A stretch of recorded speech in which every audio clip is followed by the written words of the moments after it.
नमस्कार मित्रांनो, आज आपण युडाईस प्लस या प्रणालीमध्ये विद्यार्थी प्रमोशन्स कशा पद्धतीने करायचे या संदर्भातला हा व्हिडिओ पाहणार आहोत। तर मित्रांनो, तुम्ही या चॅनलवरती नवीन असाल तर चॅनलला सबस्क्राईब करा आणि बेल आयकॉनला प्रेस करा।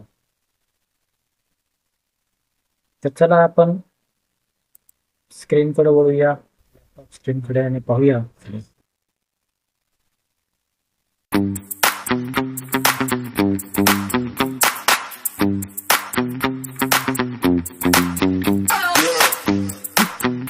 सन 2024-25 मध्ये विद्यार्थी प्रमोशन्स कशा पद्धतीने करायचे। तर मित्रांनो पहा, स्क्रीनवर आपल्याला अकॅडमिक इयर 24-25 ही टॅब दिसते आहे। तर त्या टॅबला आपण क्लिक करायचं आहे आणि तसा नवीन विंडो ओपन होतोय। इथे तुम्हाला शाळेविषयी माहिती दिसेल आणि लेफ्ट साइड बार वरील प्रोग्रेशन ऍक्टिव्हिटी या टॅबला क्लिक करायचे। तुमच्या समोर दिसेल प्रोग्रेशन मॉड्यूल, या प्रोग्रेशन मॉड्यूलला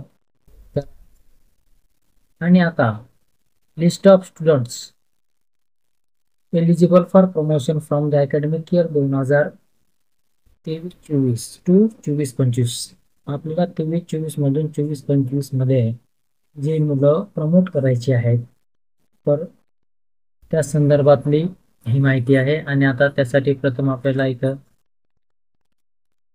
ज्या वर्गाची आपल्याला विद्यार्थी प्रमोट करायची आहेत तो वर्ग निवडायचा आहे आणि त्यानंतर त्या वर्गाची तुकडी आणि पहा खाली तुम्हाला विद्यार्थी दिसणार नाही, सॉरी नो रेकॉर्ड फॉर्म। त्याच्यावर तुम्ही गो वरती क्लिक करा आणि अपडेट होऊन लगेच विद्यार्थी यादी दिसेल।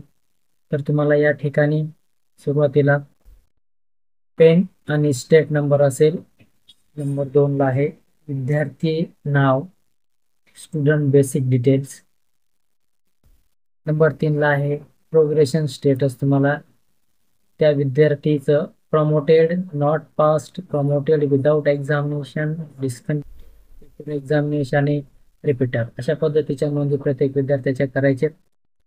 मार्च 23-24 मधील विद्यार्थी उपस्थिती शैक्षणिक वर्ष 2023-24, स्कूलिंग स्टेटस, तो विद्यार्थी 24-25 मध्ये आपल्या शाळेत शिकणार आहे किंवा टीसी घेऊन जाणार आहे किंवा गेला आहे अशा पद्धतीच्या नोंदी। त्यानंतर पुढच्या वर्गाचा तुकडी, कुठल्या वर्गाची तुकडी आणि अपडेट म्हणायचं। आता हा विद्यार्थी मी आधीच अपडेट केल्यामुळे इथं डन आलेला आहे, नाहीतर इथं पेंडिंग असेल। अशा पद्धतीनं ही माहिती आपणास भरावयाची आहे।